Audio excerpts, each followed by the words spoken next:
Hi guys, this is Hirosaki. This story is all about what if Naruto was in Justice League. For decades, he had traveled from one corner of the known universe to the other, searching for a way back to his home planet.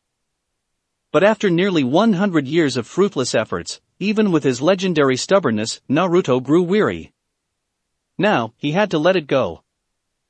Before we start, kindly like and subscribe to this channel, and look over the description box for the author of this amazing storyline. Welcome aboard. And at the start of this story, Naruto is over 100 years old. He has had plenty of time to change both as a person and as a shinobi. Don't expect Naruto to act like his canon self after living for so long. I mean, don't expect him to be as borderline retarded and as happy-go-lucky as when he was 16. As for his power level, after over 90 years of training, he is very powerful. Regarding the power level of the DC characters, it is mostly the one from DCAU and the animated movies. Chapter 1: The Preserver. Hey! Monkey want a nana?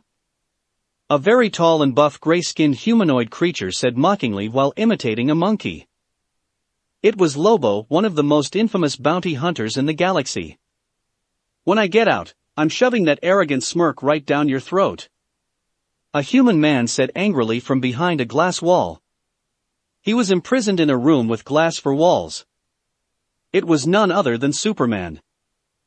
However, unlike his name suggested, currently, he was severely weakened due to the radiation of an artificial red sun shining in his cell. Oh yeah. You know, I believe that Lois gal might be getting a tad lonely now that you're doing time in a cosmic petting zoo. Maybe I'll go back and cheer her up. Lobo said and rubbed his chin while laughing. But of course, I do have to collect the bounty on this geek first, he said as he pointed at the rat-like creature he had on a leash. Emperor Spudge got a bad temper on him.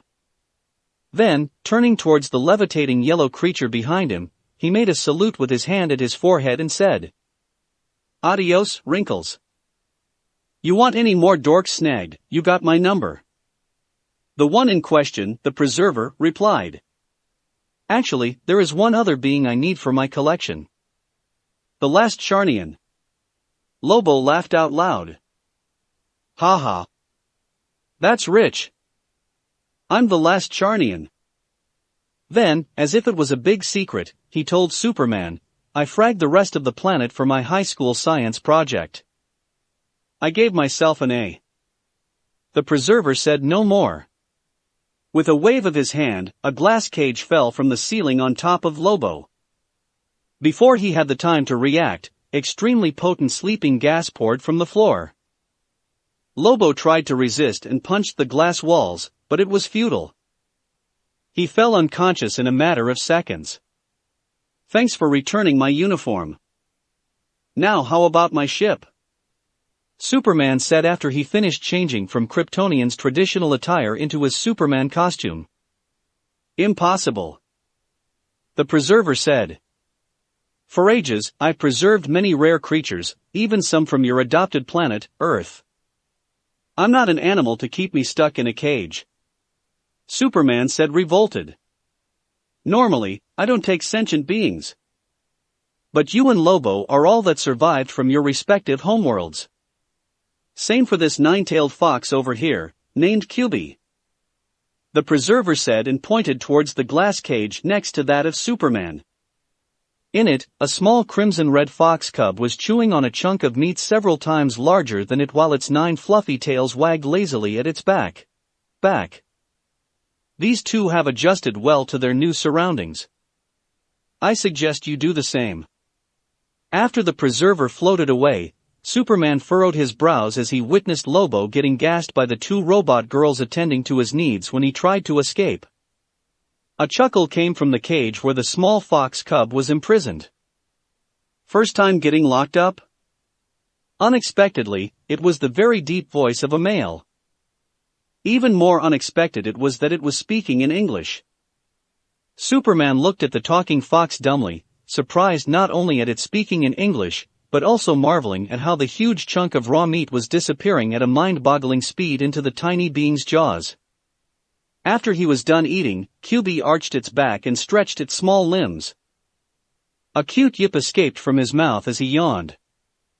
Then, he jumped on the comfortable-looking circular bed, and started to push against the mattress with his tiny paws, not unlike a cat, before he finally found the perfect place. After eating a chunk of meat 10 times larger than his entire body weight, nothing was better than a sweet afternoon nap. "Are you seriously content with staying locked up like this?"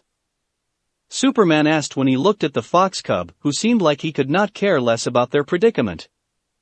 QB opened his eyes lazily and said, "And what would you have me do? The meat he brings is always laced with tranquilizing drugs. It saps all my strength." Superman had an incredulous look on his face. "Why would you keep on eating it if you knew it was drugged?" The fox cub let out another cute yawn before he said, "How can I turn down free food? Relax. Everything is going according to the plan. What do dash?" Superman did not finish his question because, at that moment, a powerful tremor shook the entire spaceship. The Preserver's ship was gigantic. One had to measure its size using miles. For such an enormous ship to shake that badly, it spoke volumes about how powerful the attack that had impacted it must have been. Deafening alarms started to blare and numerous robots swarmed the corridors of the ship. QB's large ears flicked as they captured a particular sound. Photon, vacuum wave. Not only that the giant metal doors of the room were cut in half, but the whip-like wind technique continued to fly and sliced all the robots on the corridor clean, from the middle. HMPF. Show off. QB said snarkily. Why do you even keep on saying the names of your jutsu? It's not like you need to anymore. And what took you so long? I've been locked up for 2 days already. The newcomer's face was hidden behind an ANBU-style white fox mask, with red lines drawn on it, but QB did not need to see his face to know that he was grinning widely from one ear to another. They see me rollin', they hatin' dot. Hearing QB starting to growl at him, the newcomer added. Come on. What's cooler than bursting in to save the day, saying the badass name of a cool technique and kicking everyone's ass? Ha ha ha, you're just jealous. Superman looked at the man and the fox arguing with each other in an alien language. He did not understand a word from what they were saying, but apparently, the man was very talented in pissing off the little fox. However, as amusing as it was to watch the nine-tailed fox cub kicking up a fuss, there were other pressing matters at hand. He decided to interrupt them. Hey, friend. Would you mind helping me get out of this cage? Naruto fiddled with the translating device installed at his belt for a moment before replying to Superman in a perfect English. Oh wow. What is a human doing all the way here? Lobo attacked me and lured me in the range of this ship, and the Preserver captured us both. But I'm not a human, I'm a Kryptonian. Though Superman could not see his expression due to the mask he was wearing, he got the feeling that he was very surprised. But that's not important right now. Superman said quickly, please help me get out before the Preserver comes with reinforcements. Naruto nodded and clenched his fist, about to punch the glass, when QB's annoyed voice came from behind. Hey, you asshole, free me up first. Naruto snorted. Come out yourself, you lazy pig. A tisk came from the fox cub, who then proceeded to increase in size until he was no smaller than a horse. His previously fluffy and cute 9 tails were now much larger and apparently incredibly powerful, given that the reinforced glass that had been caging him until then was smashed effortlessly with a mere swipe of one of his tails. But QB did not linger in that large size for a second longer than necessary, and immediately turned back to his original appearance, that of a tiny fox cub. A moment later, the glass imprisoning Superman was shattered with a punch from Naruto, and Superman stepped out quickly, letting out a sigh of relief. Thank you. It was nothing, Naruto said dismissively before turning his back at Superman and going back to QB. He scooped the small fox in his arms, and then put him on his shoulder. The fox then curled up into a ball of fluff and closed his eyes. It fell asleep. Strangely enough, no matter what kind of movements Naruto made, the little fox seemed like it was glued to his shoulder, not budging one bit even if Naruto were to bend down completely. Naruto smiled under his mask and gently patted the small fox on his shoulder. "Sleep tight, Kurama. I'll take care of these annoyances," he said, and his hands began to form a series of hand seals when another group of robots appeared at the end of the corridor. This time around, a vortex of razor-sharp wind shot from his mouth and shredded to bits everything in its way. "Don't forget your promise, Lobo. You said that you'll leave me and everyone else on Earth alone." "The main man's word is his bond, man," Lobo said. Unlike his normally flippant and goofy attitude, the Charnian appeared to be very serious. It seemed as though he truly lived by what he said, that he never went back on his words. Naruto whistled, impressed. "He's a psychopath that murdered his entire race, but he does have his good points too, eh?" he muttered to himself. Not going back on one's word was something that Naruto could respect, since he was exactly the same. Lobo came to him and extended his hand for a handshake. "I owe you one. I'll pay back this favor anytime you will need it." And with that, he jumped on his space bike and left the dry dock of the spaceship. "See you around, big guy," Naruto said and waved towards Superman as he turned around. "You better not stick around. This ship will self-destruct any moment now." Speaking of the devil, just as he finished his words, a loud but clear robotic voice was heard through the entire ship of the Preserver. "Initializing self-destructing sequence. Remaining time until the explosion of the ion engines and reactor, 5 minutes. As he was leaving, Naruto felt a heavy hand pat him on the shoulder. Superman's angry voice came from behind. "Why did you do that?" Naruto tilted his head in confusion. "Do what?" Superman was even more irritated at his reaction. "All these creatures are now going to die. I could have saved them. I could have taken them to Earth."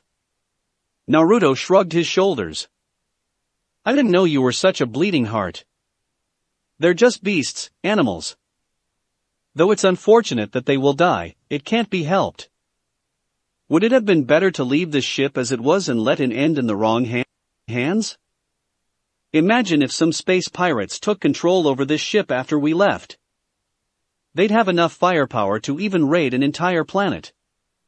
Superman became silent. When he thought about things from that perspective, he understood Naruto's point. It was much better for some animals to die than for such a large and technologically advanced ship to end up in the hands of a villain. "You should get going. There are only 3 minutes left," Naruto said when he heard the robotic voice's countdown. Then, turning around, he sprinted towards his own spaceship. His shadow clones had already started the engines of the ship and opened the blast doors of the dry dock, so all he had to do was to just jump in and close the ship's door behind him. While he was pulling the door of his spaceship after him, Superman flew in with an urgent look on his face. "My ship was destroyed in the fight against the Preserver. I need your help to get out of here." Naruto did not waste any time and let him in. A moment later, the ion thrusters propelled the spaceship to several miles away. Even then, it was still too close to the Preserver's ship. "Is that a boom tube?" Superman said in surprise. Something similar to a very small wormhole was opened in the space, and Naruto's shadow clones drove the ship right into it. "Not exactly. It's nowhere near as precise as a boom tube, but I don't have a mother box. That stuff is very rare and hard to come by. This is more like a wormhole. But it's the latest warp technology from Almerac, so it's pretty good. It gets the job done." Naruto was lying in his chair bonelessly, with an expression of defeat on his face. "There's nothing about our home here either." Kyubi, who was awake now, headbutted Naruto gently with his snout and wrapped his 9 tails around his neck as to comfort him. The shadow of a smile appeared on his face, but it was not visible due to the fox mask covering it. Still, he brought his hand up to pet Kyubi as a show of gratitude. They may love to argue with each other, but for the past past plus 90 years, they've always been together, protecting each other's back. They were inseparable, best friends for life. A long sigh came out of his chest. "What are you looking for?" Superman asked curiously when he came into the control room of the ship and saw the somber mood. It was QB that replied to him. "Our homeworld. That's why I even let myself get captured by that creep for us to have a legitimate reason to raid his ship and access his database." It was not the first time the Preserver had tried to capture QB. Over the past 90 years, he had tried to do that several times, but to no success. However, this time around, Naruto and QB made a plan for QB to let himself get captured so Naruto would raid his ship for information. The Preserver is rather infamous in the galaxy for his hobby collecting all kinds of rare and endangered species to preserve, even going as far as to kill for it. So it makes sense that he has a great deal of information about the universe's geography as a whole. There was a chance that maybe he knew something about our home world since he was so adamant about capturing me all these years. Naruto scratched at his spiky blonde hair. "This is hopeless," he said with a defeated voice. "I've traveled through all the 3,600 sectors of the known universe in search for my homeworld. I've visited all the stellar and planetary systems with humanoid creatures in them, and all the planets inhabited by human-like beings. I've even gone to the Green Lantern Corps' headquarters, OA, to ask for information. But nobody has ever heard anything about the elemental nations. This guy, the Preserver, was my last hope." Even with his legendary stubbornness, after almost 100 years of fruitlessly scouring the universe for a way back home, Naruto was at the end of his wits. Finally, he realized the futility of it all. He did not even have the energy to get angry anymore. "I'm just tired." A poignant silence followed. "I'm sorry to hear that.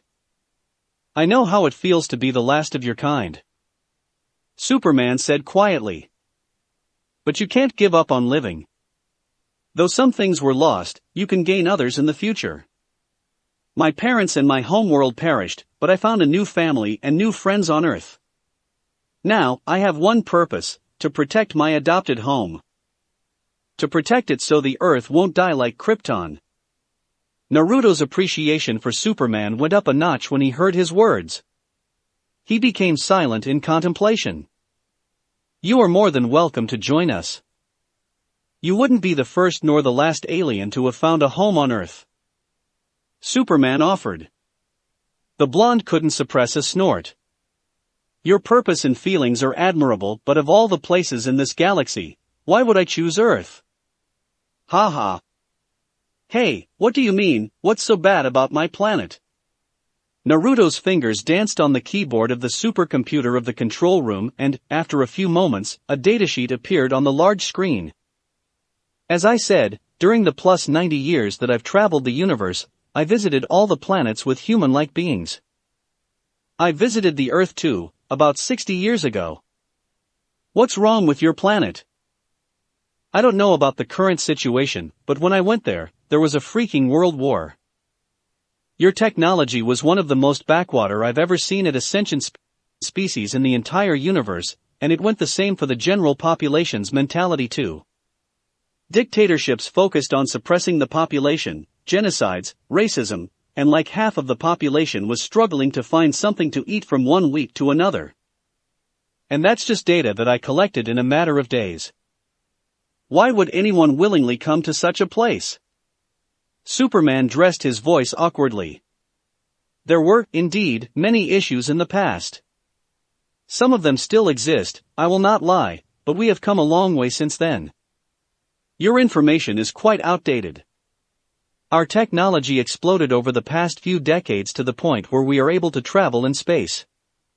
Racism has been abolished in most parts of the world, and there are very few dictatorships left. We have a saying on Earth, don't diss it till you try it. Maybe it won't be as bad as you think it is." Naruto shrugged his shoulders, not very interested. "Well, I'll have to take you to Earth anyway, so we'll see then."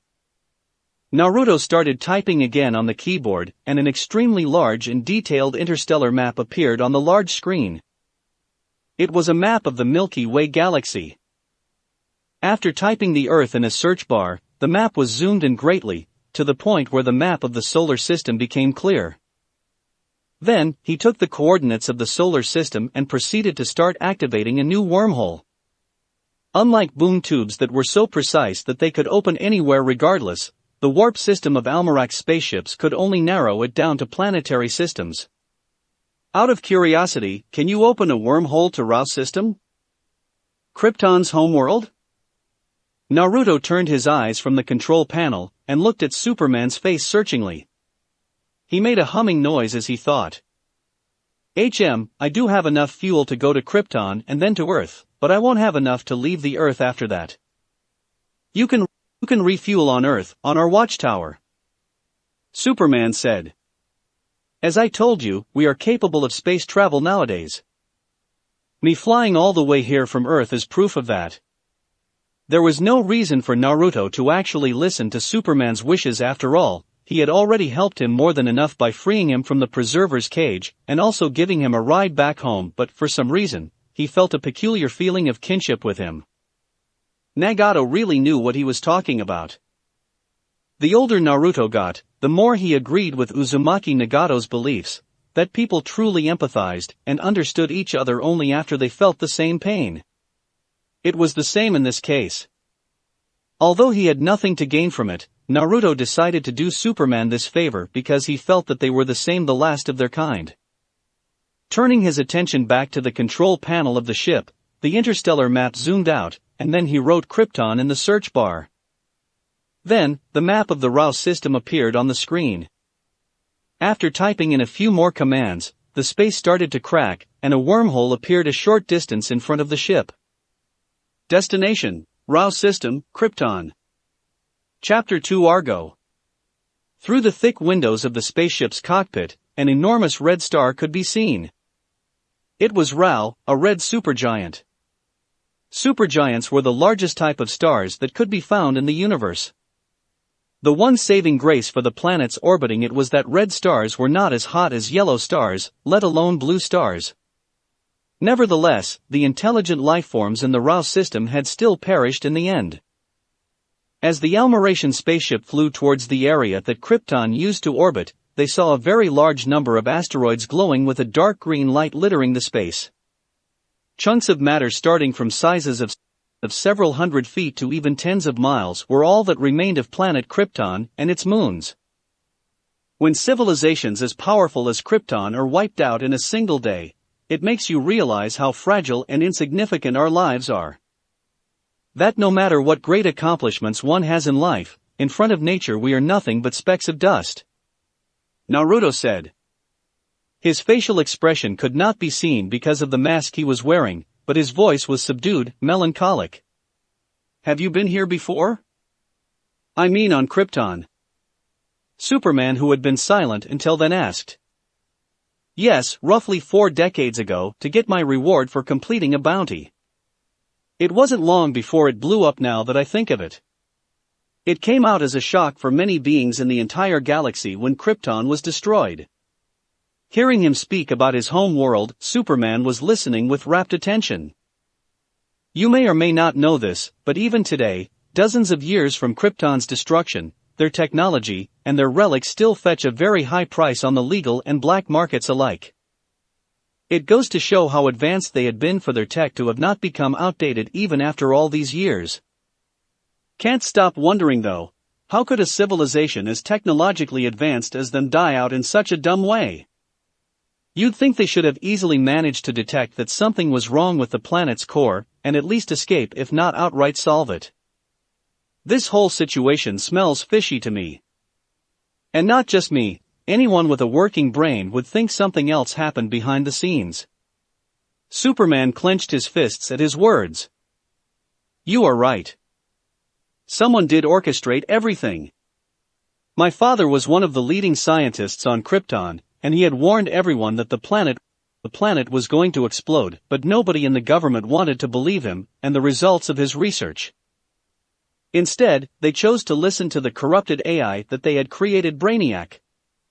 But by the time they finally realized that Brainiac had been lying to them all along, it was too late. As far as I know, besides the criminals trapped in the Phantom Zone, I'm the last Kryptonian. My father sent me on a rocket, as a baby, to Earth, minutes before the collapse.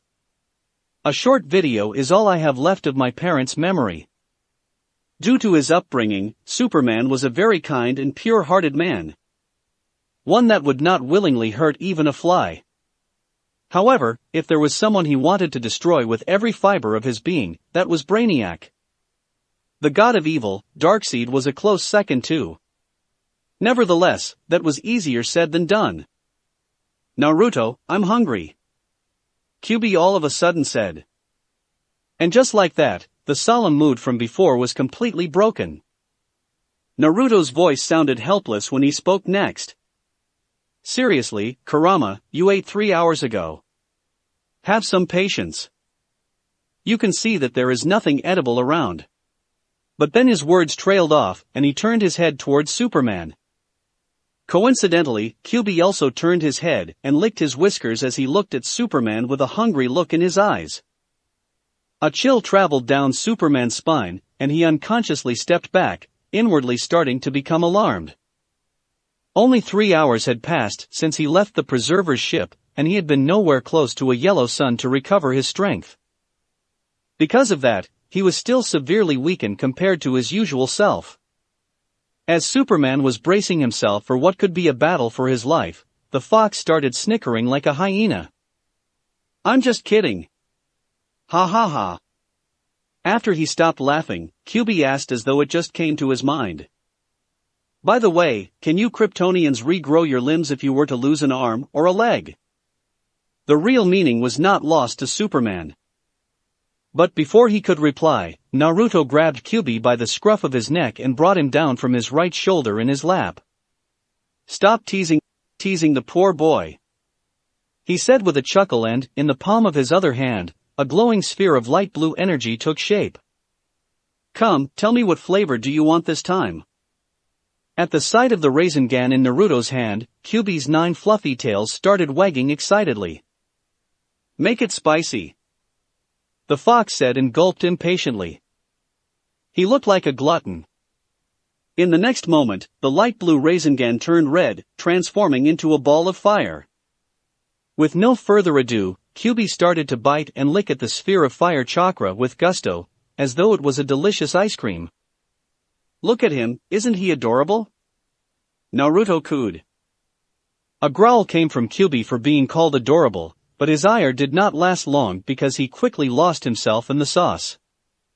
He does look endearing when he's not threatening to eat my limbs whole, Superman said, and the two men chuckled together. While they were laughing, an alarm rang and a notification appeared on the large screen of the computer in the control room of the ship. Below a red SOS signal, a small map of the RAW system appeared with a pulsating red dot at the very edge of it. Is there anyone alive? Superman asked, his voice betraying his hopes and expectation. Naruto extinguished the orb of chakra in his hand, but QB growled in unhappiness and bit on his fingers. Ow, you little shit, biting the hand that feeds you? Still, it was not the time to start a fight with the fox, and instead turned his attention towards the screen. He changed the destination of the ship to the coordinates shown on the map. Don't get your hopes too high. For all we know, there is no landmass at the edge of the system, so far away from the star. Most likely it's a stranded ship requesting assistance, Naruto said. But to Superman's delight, the blonde's words were proven to be wrong a few minutes later when a rather small planet appeared in their view. It was gray, seemingly devoid of life, and enormous cracks littered the surface, cracks in the crust that were so large that they could be seen all the way from space. It was a dead planet. Could anyone still be alive on a planet like this? After such a disaster? Naruto wondered. We have to try. Even if the chance is minuscule, there's still a chance that there are survivors. There's no way I'm leaving without saving them, Superman insisted vehemently. He had always wanted to one day come to the RAW system and look for survivors. He had always hoped that maybe just maybe one of the colonies of Kryptonians located outside of Krypton had managed to survive somehow. But whereas at first, he had not had the technology to do that, after he got the means to travel in space, he no longer had the leisure to do so. For example, less than 3 months ago, Imperium and his race had also tried to conquer the Earth and kill every living being on it, just like they had done to Mars 1,000 Earth years ago. He was afraid of leaving the Earth unprotected for too long. However, whether it was luck or fate, he was now in the Rao system. He would not miss the chance to save any survivors for anything in the world. When he heard his words, Naruto looked at him amused. What can you do about it if I decided to leave though? You may have special powers on Earth, but in this system, you're just an ordinary man. You don't even have a suit to survive the temperature on that frozen planet, or the lack of oxygen. Superman became silent. He realized his mistake. The masked person in front of him was not his subordinate to listen to his orders. Please, I need your help, he said and lowered his head. To his surprise, the blonde quickly agreed. Sure. I will help you. For 40 mass units of gold. Superman's head shot up, his eyes wide. What? Naruto chuckled at his reaction and the fox curled up in his lap chortled too. There is no free meal in this world, kid. You think people are going to work for you just because you said please? The Man of Steel looked as though he could still not fully grasp the current situation. You want me to pay you in gold to save innocent people's lives? Naruto nodded. Naturally. And you also better not forget that I freed you from the preserver's cage, and gave you a ride on my ship too, because that'll cost you another 30 mass units of gold. Normally, I should charge you for this detour trip to the Rao system as well, but I decided to do this one thing out of the kindness of my heart. Take it as a bonus on the house. Superman made an incredulous face and Naruto almost started laughing out loud when he saw the small bulges in his cheeks, a sign of how hard he was clenching his teeth. Oi oi. You're acting as if I'm robbing you now or something. I don't know what kind of environment you've grown up in, but normal people in this universe expect to be paid for their work. Of course, you can choose not to pay, and I'll drop your sorry, but in space right now. Superman could no longer hold back his anger. I thought you were different. I was even feeling sorry for you, I thought that you were like me. But you're just a money grubber, not that different from a highway robber. Naruto stood up from the pilot's seat, and the easygoing mood around him suddenly disappeared. I could have ignored and left you to rot in that glass cage and be on my way. I had no reason to take you on my ship and give you a ride to Earth, because I have no business there. But I do try to help people in need if it's not too bothersome. Still, this is this and that is that. I'm a mercenary, not a priest. I don't do charity. You think your words of gratitude will fill my stomach or buy new parts and cover the maintenance costs for my ship? Or maybe your gratitude will compensate me for potentially risking my life in an unknown place. Wake up to reality, boy. An uncomfortable silence for Superman was instilled after Naruto said those words. Now let's cut the crap. Are you going to pay, or not? Superman sighed in defeat. He understood that he could not force his lofty ideals on other living beings that were not even from Earth, much less on a mercenary. Furthermore, the man in front of him held all the cards at that moment. He and his beast were stronger than his current self, and it was their ship too. Not to mention that, as Naruto said, in his current condition, Superman had no way of surviving on the surface of that dead planet alone. He did not have a suit to protect himself from Rao's red radiation, or from the extremely cold temperature, or from the lack of oxygen. If he wanted to save whoever had sent that distress signal, he depended on Naruto. Lastly, he also owed Naruto a debt of gratitude. I don't recall you asking Lobo for anything. The Kryptonian still grumbled unhappily. That's because Lobo had a modicum of common sense to acknowledge by himself the debt he owed me. And yes, just one promise of his is more than enough guarantee. He's been a bounty hunter for decades and never once went back on his word or broke a contract. He may be a piece of shit, but he does have his own standards too. Fine, you win. The Kryptonian said in exasperation, and then muttered to himself, "What do you even need gold for is beyond me." Naruto sat back on the pilot's seat and steered the ship to enter the cracked planet's atmosphere. For transactions at an intergalactic level, what currency do you think that people use? With millions of planets and even more currencies, do you think money is of any use? Say you give me money from Earth, where am I going to use them? At his words, Superman momentarily forgot how annoyed he was and became genuinely curious. He had never really asked himself that question before because he had never left the Earth until then for other reasons besides fighting against his enemies. Payments are made mostly with goods. Usually, it's stuff like advanced weaponry, spaceships, reactors, or magical artifacts. But depending on the planetary system and the position in the galaxy, gold, precious minerals, and other rare materials can be used as currency too. Hell, you can even pay with rare or powerful creatures, or even slaves. Anything that the other party is interested in. Of course, money is used for transactions as well, but only between planets belonging to the same intergalactic empire. Outside of those, money is worthless. Naruto explained all that patiently, with a very light voice. It was as if their small argument from a few moments ago had never happened in the first place. He did not seem affected by it. Apparently, it had not been the first time, by far, that someone had tried to slither their way out of paying him what they owed. So I'm asking you for gold in consideration of your origins. I can't expect someone from a backwater planet like the Earth to pay me with a planet destroyer cannon or a mother box now, can I? He said with a chuckle.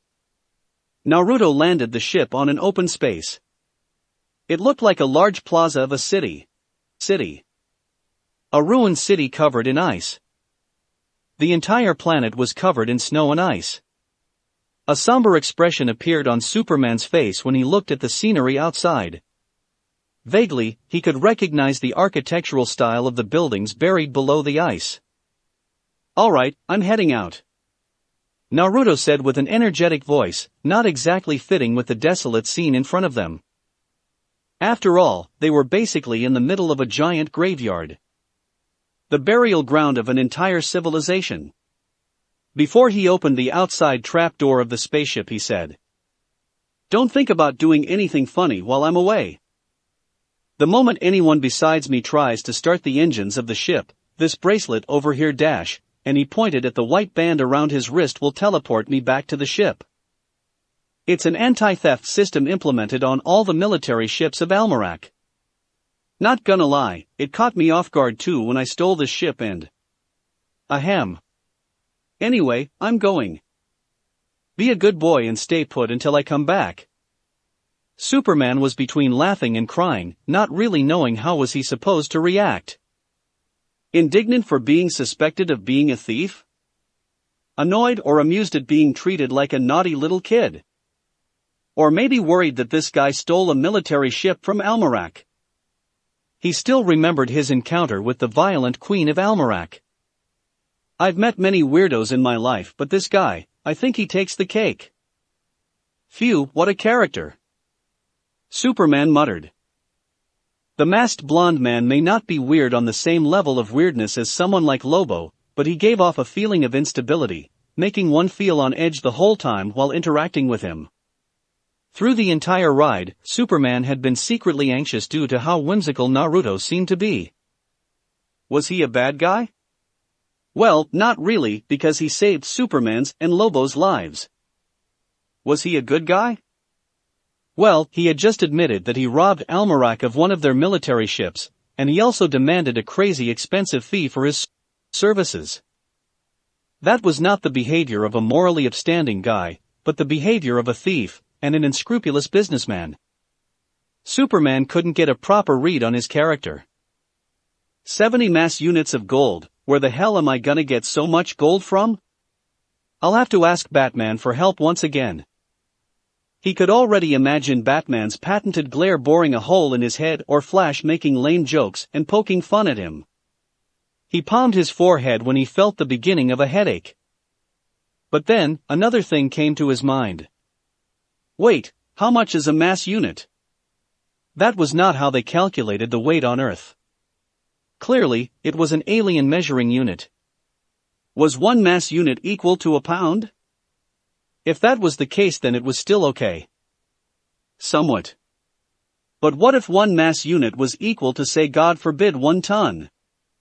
At that thought, Superman's face became ugly to look at. Arg, what a scumbag. It did not take long for Naruto to find out where the distress signal had been sent from. With a sweep of his sage mode senses, all life signatures in a radius of 50 miles were revealed. All of them, better said would be that the only one. There was only one person still alive. As he walked through the ruins of the previously prosperous city, he let out a long sigh. Men, women, children, animals, vehicles, buildings, everything was buried into the eternal snow and ice. Nevertheless, he did not dally and continued walking towards the location of the life signature. Soon, he reached the ruins of what had been a rather impressive building. Upon entering, he noticed that the temperature was a bit higher than outside. He followed the still relatively intact staircase, and went down to the underground floors of the building. It made sense that if anyone was living in this building, they would be living underground rather than on the higher floors.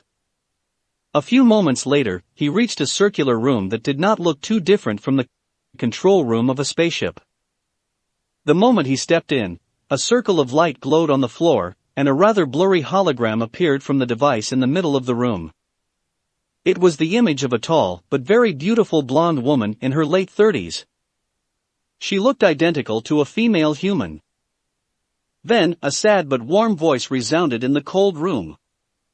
Naruto quickly fiddled with the translating device at his belt to understand what she was saying. I am Kala Inze, chief physician of Argo City. 5 years ago Argo was a thriving, vibrant world. But then, without warning, 5 years ago, our sister planet, Krypton, was destroyed in a giant chain of explosions. Krypton's destruction tore Argo from its orbit. It looked like the transmission was recorded 5 years after Krypton's and Argo's destruction. As the blonde woman in the hologram spoke, one of the screens in the circular room started showing clips from when the planet was still in a pristine condition, and then the following catastrophe. The resulting devastation destroyed most of our world and sent it moving slowly, inexorably away from our sun, leaving a few desperate survivors freezing to death. There was nothing my people could do but pray our distress signals would be answered. But now, I can wait no longer. I have taken a desperate last chance to save my surviving family. To my knowledge, we are all that is left of Argo. Please, help us, she said, tears streaming down her face. With that, the transmission ended and the hologram disappeared. Naruto sighed apathetically. It was not that he was completely stone-hearted to their plight. He was just numb. Krypton and Argo were just 2 of the dozens of planets that had been destroyed during his lifetime. Probably even at that very moment, another planet exploded somewhere in the vast universe. Going by his homeworld years, Naruto was 113 years old. He had traveled through the universe for 97 years. Even so, he showed no more signs of growing old at all after he reached the age of 25. For all he knew, he was immortal, never to die of old age. Traveling from one corner of the known universe to the other and witnessing all the death and destruction around him made him understand better than most people the frailty of life. And that, coupled with his apparent immortality, made him over the years slowly detach himself emotionally from his surroundings. Why love someone if they could get killed off just like that? Why make friends too just so he could watch them grow old and die? Regardless, Naruto did not dwell on those depressing thoughts for long. His life was not all gloomy and dark. Because he had Kyubi. As though the fox knew his inner feelings, he moved closer on his right shoulder and snuggled into his neck. Naruto smiled behind his mask and brought his left hand to gently pat Kyuubi on the head. In this ever-changing world where planets and even entire star systems could unexpectedly perish in less than a day, there was one constant in his life, someone that would forever be at his side, Kurama. Through thick and thin, the two of them would always have each other's back. Walking towards the side of the room, he arrived in front of 4 life capsules. 3 of them had been invaded by ice, and the people inside had become frozen corpses. But in the last capsule, a person still lived. A thin girl with shoulder-length blonde hair was sleeping peacefully.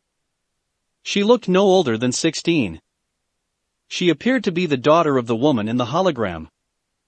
"Looks like our trip here has not been in vain," Naruto said. "MHM. And now, that big oaf won't bitch about the money he owes you either." Kyuubi grumbled, making Naruto laugh. A yellow-red light appeared around his hand, coating it up to the middle of his forearm.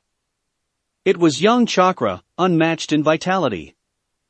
It was a chakra born mainly from his body's physical energy. He ripped the capsule's door open and his chakra-coated hand immediately touched the girl's head. The young chakra engulfed her body, and an expression of comfort appeared on the unconscious girl's face. Her pale white cheeks quickly became ruddy as her blood circulation increased, and she even started to show signs of waking up. He took the young girl in his arms in a princess carry, and then the yellow-red chakra covered him and Kyuubi too. In the next moment, the 3 of them vanished from the underground room, leaving only a flicker of yellow-red light in their wake. Chapter 3: Meeting the Justice League. A blonde girl in her mid-teens was lying on her back on a bed with several wires connecting her to various medical machines. A strange assortment of people was gathered around her bed, looking at her curiously. Superman in his red and blue costume, a green-skinned humanoid wearing a blue cape, another man in a bat-themed suit, a scantily clad athletic woman, a masked woman with angel-like wings, a Green Lantern wearing his Corps' traditional uniform, and lastly, a man in a red suit and mask with a lightning motif on his chest. "What's with those gaudy costumes? Void, it's so cringe. I'm getting goosebumps. Goosebumps." Naruto muttered and raised the sleeve of his right arm to show the fox on his shoulder proof of his words. 1. Kyuubi snickered when he saw Naruto's hair standing on his forearm, and his skin looking like that of a chicken. While Naruto and Kyuubi were talking among themselves in their native language, the green-skinned man spoke. "Her vitals are stable. The condition of her body is remarkably good. She's brimming with vitality. If you did not tell me that she had been in cryo-sleep for nearly 30 years, I would not believe it. Now, we just have to wait for her to wake up naturally." "You don't need to thank me," Naruto said complacently. "I wouldn't mind a bonus to my paycheck though."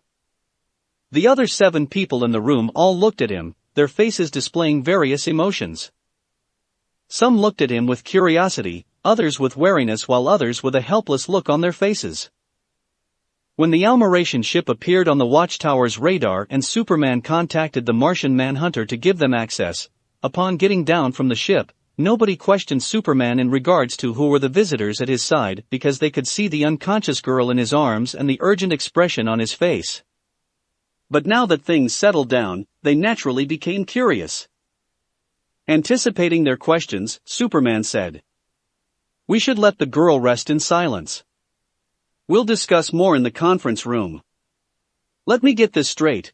You took the javelin without telling anyone anything, went off chasing a crazy alien bounty hunter, got yourself captured, and then ended up destroying the javelin in a brawl and also with a debt of almost $4 million?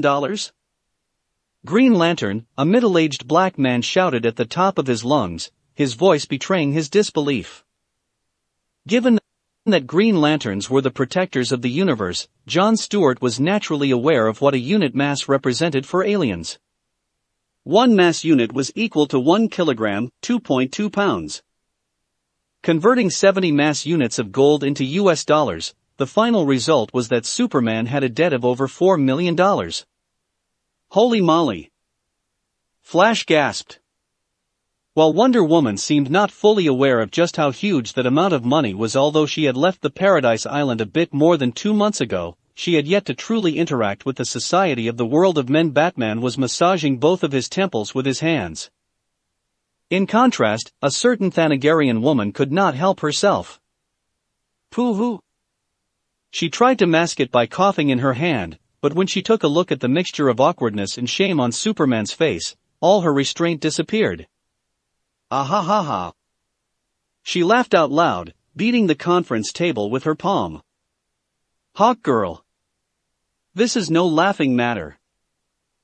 Green Lantern barked. But Green Lantern's outrage only made her laugh harder. Dude, over 4 million? This is plain robbery. Flash said while looking at Naruto wide-eyed. Is it now? Is the life of the last Kryptonian and the last Argonian not worth that much? Allow me to expand your horizons. If I captured the 2 of them, and sold them to the Psions, I reckon I'd have enough money to even buy a terraformed moon in the Vega system. A whole moon. That's how valuable the last survivors of these 2 races are. I'm actually suffering a huge loss by giving them away to you basically for free. A chill went down everyone's spine at those words. Superman himself appeared to be very perturbed.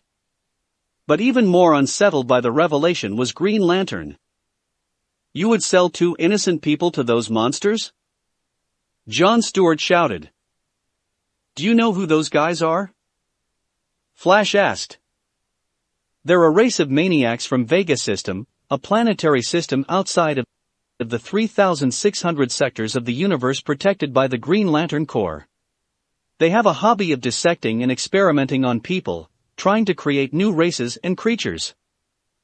One of the worst tumors the world has ever seen. Green Lantern said with a dark expression on his face. Naruto made a pause. Of course, that I wouldn't sell people as if they were livestock. Luckily for the big guy and that little girl, I do have some morals too, you know?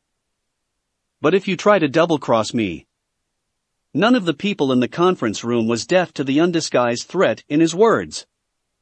That's enough. You will have your gold in 24 hours. Batman, who had been silent until then, spoke. What about fuel for my ship? You can refuel here at the Watchtower. And I thought that Flash was a glutton. Hawkgirl muttered while looking at the 9-tailed fox cub that was sitting on the table in the kitchen of the Watchtower, gorging himself with food. Half of their food supply had already disappeared into the tiny being's seemingly bottomless stomach. My metabolism is too fast compared to normal people, so I need a lot of calories to sustain it. But I'm curious what this little fox's special power is. Flash said and raised his hand in an attempt to pet the fox. But Flash cried out startled when one of the 9 tails of QB suddenly enlarged and slapped his hand away. Hey! Hey, that's not fair. Why can Wonder Woman touch it and I can't? Flash complained. Wonder Woman was currently playing with one of QB's fluffy tails, showing a gentle expression that made a stark contrast with her normally stoic attitude as a warrior princess. Hawkgirl also tried to touch QB after Flash, but her hand was slapped away too. Now, she was sulking at his side. In fact, Wonder Woman was the only one QB allowed to get close to him. What the others did not think about and what QB did not know either was that, as someone carrying the name of the goddess of the hunt, wilderness, and wild animals, Wonder Woman had been blessed with an increased degree of affinity with wild animals and nature in general. To QB, her presence did not feel threatening, and he could also sense her emotions, or better said, the lack of her negative feelings. In addition, having the fur on his tails caressed so gently was a wonderful feeling too, something that Naruto never did. He doesn't like you. Plus, it's common sense you don't normally touch animals when they eat. Naruto said without looking up from the tablet in his hands. Who are you calling an animal, you stupid pig? QB suddenly growled and Flash, Hawkgirl and Wonder Woman backed away from the table startled. It talks? They unknowingly cried out at the same time. However, QB did not seem to care enough to press the issue. He was currently busy with chewing on an entire chicken, straight out of the freezer. With food in front of his face, it was like the outside world ceased to exist. Naruto was also busy tinkering with the device in his hand. He was checking on the job offers that his information brokers and business partners had sent him over the past week. He had to go through several dozens of them. The three members of the Justice League looked at each other in dismay. The Martian Manhunter had tasked them with babysitting the mercenary and his pet while he, Batman, Superman and Green Lantern were going to have a private conversation about how to deal with them until Batman managed to acquire the gold, 155 pounds of it. "They're talking about us, Naruto," Kyuubi said after he finished the raw chicken and licked his whiskers. "No surprise there," the blonde replied. "What are they saying?" "They want to keep us here until we leave. According to that Green Lantern, it would be a disaster if they were to let us loose on Earth," Kyuubi said. "Wait, how can you hear them?" "They're on several floors away," Hawkgirl asked. Naruto grinned at Kyuubi's words, and although his face could not be seen due to the mask he was wearing, his voice was filled with mirth. "I didn't really care about visiting the Earth again, but now that they want me to not go there, I will go. For the hell of it." Kyuubi revealed a toothy grin, and he left the rest of the food on the table. With a small bend of his lower limbs, the fox leapt up like a spring from the table back to his favorite place, Naruto's right shoulder. A moment later, without warning, several small marbles fell on the floor, and a very intense light flashed, blinding the rest of the people in the room. A startled shout came from them at being temporarily blinded. They did not even know that Naruto and Kyuubi had already teleported away, straight back to their ship. The blast doors of the Watchtower's dry dock were shut, but Naruto was not worried about how to get out. At his age, after a lifetime of acting as an intergalactic mercenary, cautiousness had become his second nature. He was no longer like his teenager self who used to jump headfirst into situations without thinking. That said, he had made a habit out of leaving markers outside of the planets or spatial stations that he was going to land on, to give himself a way out in case things went south. Better safe than sorry. The warship that Naruto had stolen from Almerac was not large. Being designed mostly for scouting purposes, it was only 150 feet long and a bit less than 70 feet wide, having a sharp triangular shape. It had a highly advanced ion reactor, cloaking capabilities such as becoming invisible, and it was focused on speed. While its camouflage, speed and mobility were excellent, the downsides of such a ship were its lack of firepower and the small capacity of its energy shield. But it fit his needs perfectly. His purpose had never been to go at war against fleets of warships, but to travel the universe. Arriving in the control room of his ship, Naruto firmly placed one hand on the board and his other hand made a ram seal. A fantastic scene happened. In the next moment, the entire ship disappeared. A blink of an eye later, the ship appeared several hundred miles away from the Watchtower, next to another one of Earth's numerous artificial satellites. An invisible spaceship entered the Earth's atmosphere, heading towards the dark side of the planet where it was night.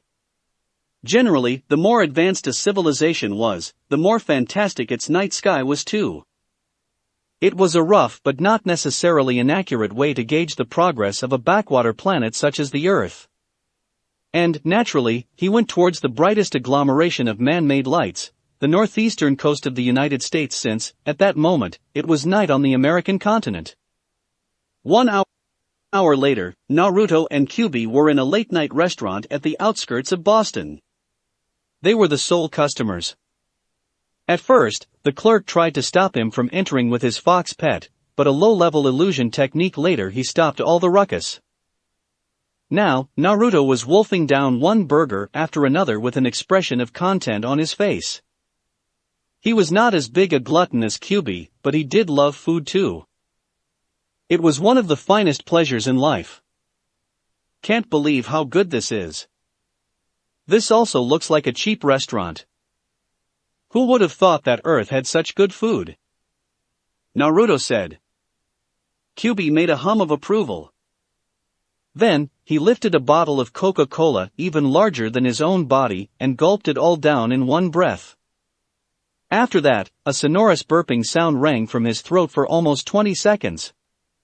Man and Fox burst into obnoxious laughter. Fortunately, they were the only customers in the restaurant at that late-night hour. Wish they had ramen. Come to think of it, very few planets I've been to had it. On some planets, they don't even eat food. Imagine a life where ramen doesn't exist. Why even live? Even after 97 years of being away from his homeworld, Naruto's obsession with his favorite food had not disappeared. Though he had eaten many other dishes that were admittedly much tastier and richer in flavor than ramen, eating ramen always hit him differently than any other food. It was because ramen also had a sentimental value to him in addition to its good taste. It reminded him of the first two people that had ever shown him kindness, while almost everyone else in his village hated him, Ichiraku and his daughter, Ayame. It reminded him of home. "Oi, waiter, bring me some more roasted chicken. And do it fast." Kyubi yelled at the clerk, but then yelped when Naruto grabbed one of his large ears. "Don't be an asshole, you could have at least say please. Naruto rebuked. Kyubi tried to bite him, but Naruto let go before he had the chance. "You cocky little shit, one of these days, I'll have to teach you to respect your elders," Kyubi growled. "Pipe down, twerp. Did you forget what happened the last time we brawled?" Naruto said with a smirk, making the fox wince at the memory. Just then, none other than Batman and Wonder Woman appeared next to their table. "Why did you run away from the Watchtower?" Batman said. But when they saw the food disappearing into Naruto's mouth despite wearing a mask that covered his entire face, Wonder Woman asked in curiosity. "How are you doing that? Would you believe me if I told you it's magic?" Naruto said jokingly, but Batman did not seem to appreciate his sense of humor if the narrowing of his eyes was anything to go by. "Anyway, how did you find us so fast? I thought you'd take a bit longer." "I mean, I fried all the tracking devices you've planted on my ship." It was Kyubi, that N-word. "That woman planted a tiny tracking device on one of my tails. She thought I wouldn't notice." "If you knew what she was doing, why did you let her?" Batman asked suspiciously. "Wait, you knew?"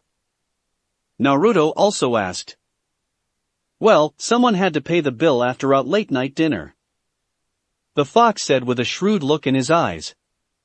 It was not only Naruto that burst into laughter, but even Wonder Woman let out a soft giggle too.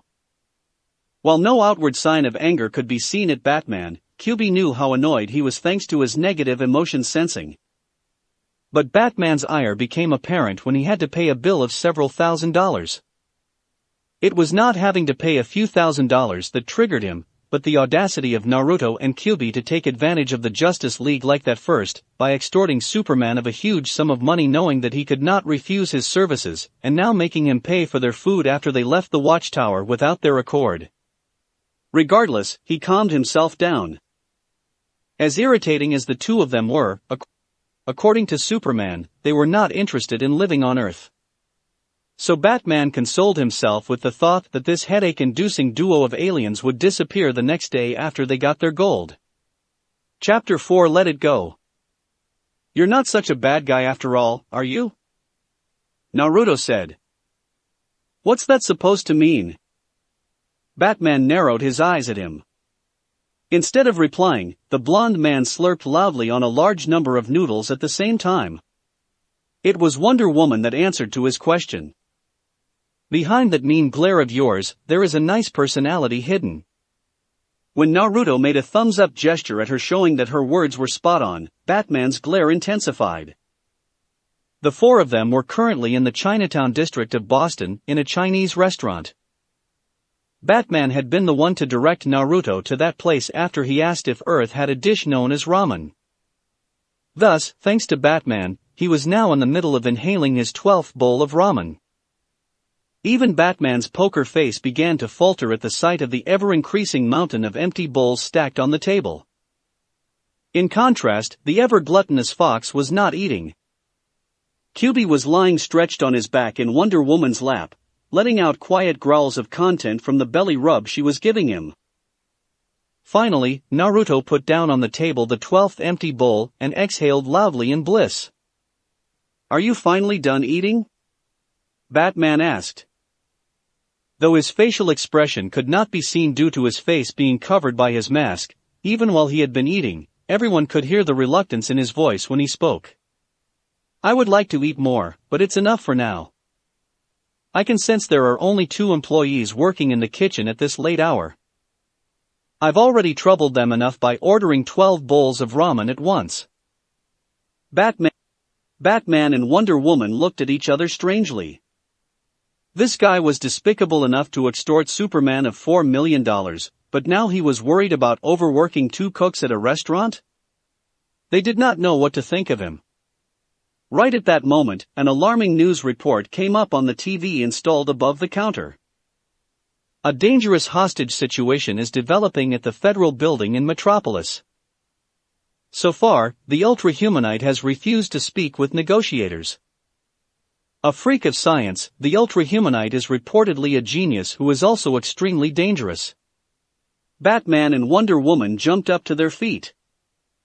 But although the situation was urgent, Wonder Woman could not help being amused when she saw that the fox cub in her lap had not fallen off when she sat up. He was still sitting perpendicularly on her lap as if he was glued to her thighs. Still, she could not afford to play around at that moment. She took the fox in her arms and handed him over to Naruto. "Do not fry this tracker too. At least if you want to get your gold tomorrow," Batman said and handed Naruto a bat-shaped tracking device. "By the way, if you need any help, I'm here. We can discuss the price later, based on contribution," Naruto offered while taking back a grumpy and unwilling fox from Wonder Woman's hands. "No thank you," Batman said categorically. "We can handle this." Then, turning towards the Amazon, he said, "Wonder Woman, let's go." "We don't need your help," he said.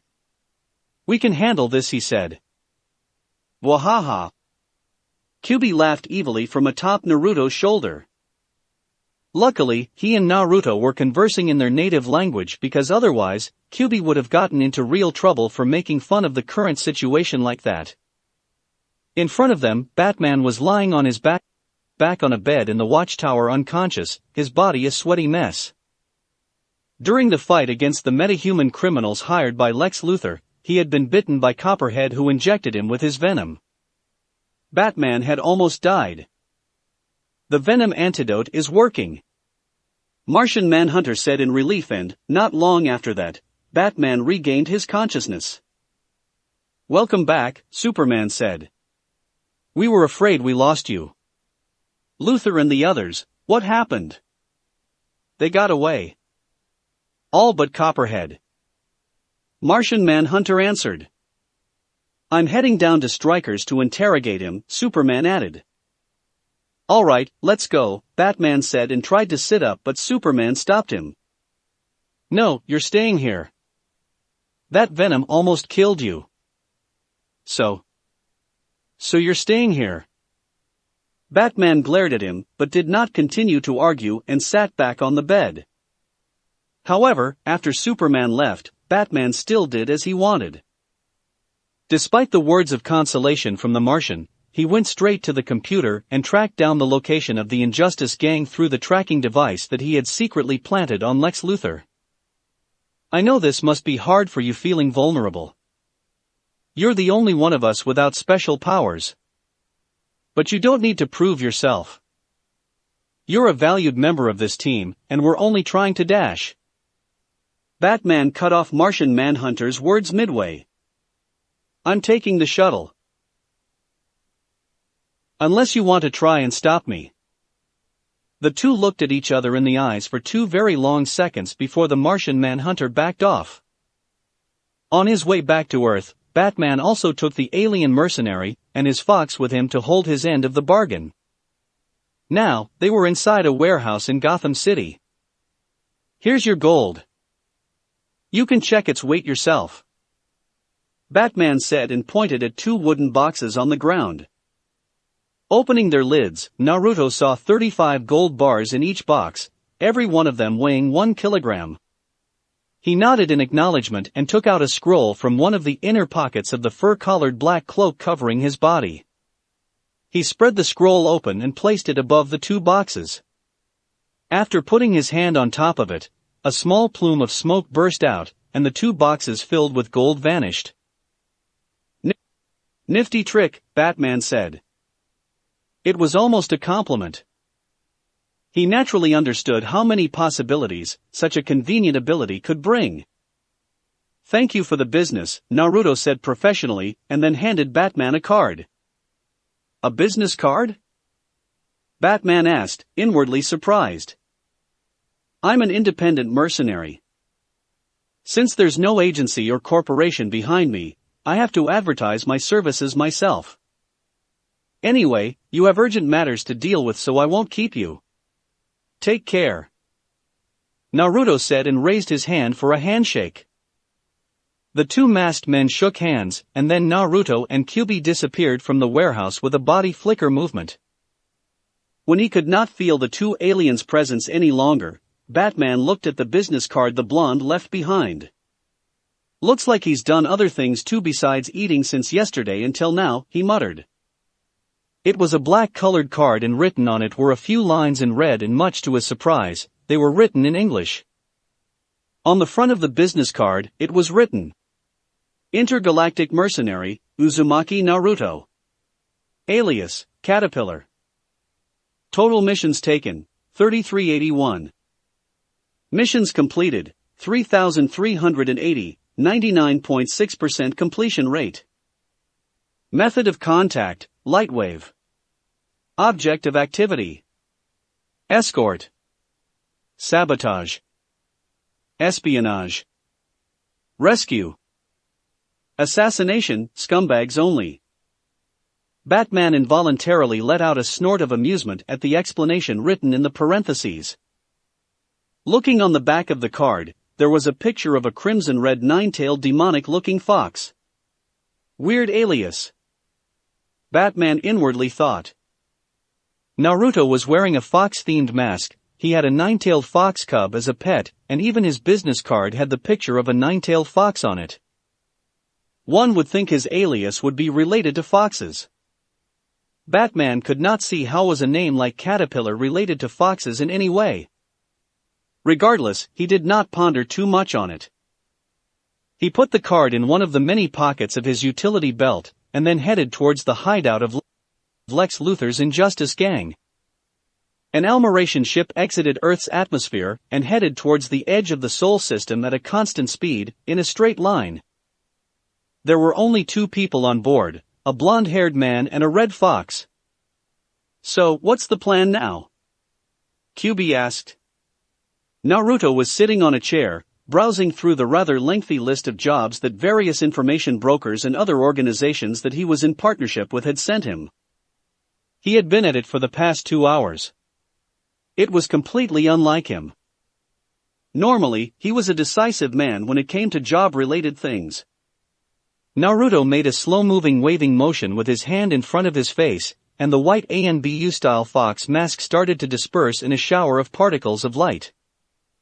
The reason why he could even eat without taking his mask off was that the mask was not an actual, physical object, but a jutsu that he had created, one that he could easily control at will. It was a jutsu that he created primarily not to disguise his identity, though it was good at it since not even Superman could see through it with his X-ray vision, but to solve the problem that poisonous gases and the lack of oxygen, which meant that he could now survive in hostile environments with no issues and even underwater. It was something that he had created out of necessity after going through countless dangerous places during his travels across the universe. When the mask dispersed, the previously blue eyes became red and his sun-kissed blonde hair took on a darker tint too, becoming a strawberry blonde color, almost red. As for his face, it had not changed too much since his teenager years. The more noticeable differences would be that the whisker-like marks on his cheeks had become darker and thicker, and that, between his eyebrows, 2 rather deep frown wrinkles could be seen. He looked like a man in his mid-20s. When the mask disappeared, Naruto rubbed his face with his palms and sighed. I don't know. I don't even know what job to take, or if I should take any job at all. The reason why he had become a mercenary was that he had needed a way to finance his expeditions. Intergalactic travel was very expensive. Ships capable of interstellar travel, their maintenance costs, the fuel, the weapons to equip on them, information, all these things were not cheap at all, regardless of the galaxy. No, their prices were exorbitant, hence also the reason why his services were rather expensive too. But now that he realized that finding a way back home was impossible, he was at a loss of what to do. You've searched enough, Naruto. Almost a century is more than enough. Even if you went back now, what would you go back to? Everyone in your generation has long since passed away. You know as well as I do that shinobi don't live long lives. Naruto frowned at those words. It had become a habit for him, and that was the reason why the frown lines between his eyebrows were so pronounced. Don't tell me you've forgotten what happened 88 years ago, Kurama. It's the reason why I don't look a day over 25.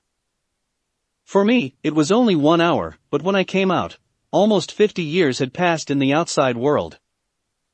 At those words, the hair all over Kyuubi's back and his 9 tails became straight like needles as a series of chills went down his back. At that time, Kyuubi had still been sealed inside Naruto, as the two of them had not managed to find a way to let Kyuubi out without killing Naruto until he was in his late 40s. However, through Naruto's eyes, he could see and experience the outside world, just like Naruto could. The sight he had seen that day would forever be ingrained in his brain. It was something that neither he nor Naruto would ever be able to forget. Nonetheless, Kyuubi did not want to back off. I know what hope you've been clinging on for the past century time dilation. You've been hoping that while a century has passed here, maybe just maybe no more than a day had passed in the elemental nations. But forget about a day, just think about 1 hour. No, even 5 minutes. Who could survive against the rabbit goddess after she kicked us out of the dimension? You think that Uchiha could? Or that useless woman you used to have a crush on? Or maybe your sensei? Hell, at that time, even you wouldn't have been able to last all alone against Kaguya for 5 minutes. Shut up! Naruto shouted incensed. The amount of chakra that his mere shout contained made the entire warship shake terribly. Kyuubi scoffed, not in the least intimidated. But he still chose to give up on his tiny fox cub form, and his body enlarged until he was several feet tall, making the control room barely accommodate his enormous size. His voice became even more powerful and demonic when he spoke next. You don't like to hear the truth, eh? Here. I'll spell it for you. Everyone is dead. You've been living with your mind stuck in the past for almost a century. Fighting for something that probably doesn't even exist anymore. When Kyuubi said those words, it was like Naruto had suddenly lost all his energy. He sat down on the pilot's chair, and let his head fall against the steering wheel of the ship lifelessly. Inwardly, Kyuubi felt his heart crack at that sight. He cared about Naruto like his own brother. They were family.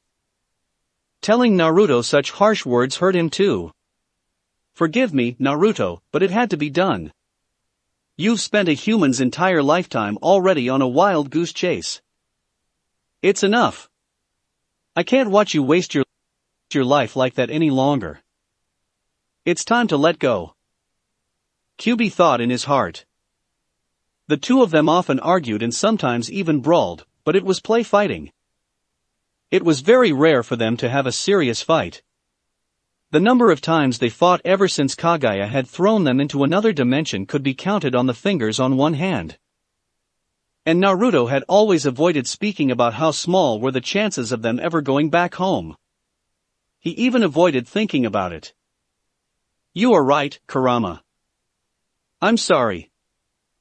Naruto said. In the deafening silence that followed, the sound of his tears falling on the floor could be heard. They were big, bitter tears. Tears filled with the frustration and bitterness that he had bottled up inside of him over the past century. All this time, he had pursued his goal with a tunnel vision, mindlessly. He had not allowed himself to cry, to doubt himself, or to despair. But now, his path had finally reached a dead end. He had traveled to all the known planets inhabited by humanoid creatures, all across the 3,600 sectors of the universe. He had met the oldest beings in the universe, the guardians of the universe, to ask for information, and he had even ventured to explore the unknown void of the universe, almost dying several times in the process. But it had all been for naught. He did not have any other leads. He had exhausted all his means. I was selfish. I'm sorry. I've only thought about myself.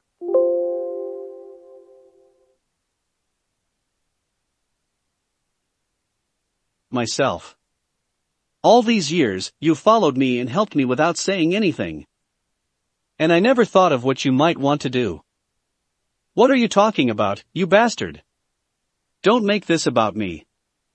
Kyuubi shouted and grabbed Naruto by the collar of his cloak. This isn't about what I want. It's about Dash.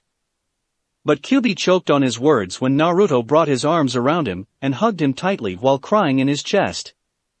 At that moment, Naruto looked nothing like a world-famous intergalactic mercenary. He did not look like someone who had fought on equal grounds against a god and lived to tell the tale. At that moment, he looked no different than a child crying in despair. The now giant fox brought his tails around Naruto and gently laid his chin on top of his head. Apart from the Sage of Six Paths who had died more than 1,000 years before, Kyuubi had never cared about any of the humans or beings from the elemental nation. Kyuubi had never missed his homeworld. On the contrary, the past century spent traveling the universe, especially the last 60 years, ever since they found a way to unseal him from Naruto, had been the most fun and amazing period of his millennia-long life. Traveling to new worlds, exploring unknown lands, seeing all kinds of creatures, eating so many kinds of good food. It was a life better than he had ever hoped to have, even in his wildest dreams. In the elemental nations, he had been nothing but a beast hunted by humans and imprisoned to be used as a weapon of war. He had no sweet memories of it. But he understood Naruto's feelings. He was a man loyal to his loved ones to a fault. And the Fourth Great Ninja War happened only a few weeks after the village that used to hate him had finally acknowledged him. He had become a hero, and it looked like his lifelong dream of becoming a Hokage was within an arm's reach, no longer something deemed as a pipe dream. People had started to respect him and love him. But his friends, his precious people, and everything he had worked so hard for had been taken away from him when he had been thrust into an unknown world. A world that he had roamed like a vagabond for almost a century. Kyuubi could understand his despair. So, he let him cry. Despite the mucus and tears staining his beautiful fur, Kyuubi did not say a word of reproach. It's alright, Naruto, it's alright. Let it go. And, that incident where 50 years passed in the outside world, while for Naruto, it was only 1 hour, is what made him become immortal. It is also what made him fear/respect the void of the unknown universe. More details will be given about it as the story progresses. Time dilation is a real thing, you can check the wiki. By the way, I did not count those years towards Naruto's age. He is 113 years old without those 50 since for him it had been only 1 hour. That's it for this reading. Hit like and subscribe for a free ticket pass going to the different worlds of anime fanfictions. Looking forward to having you on board again.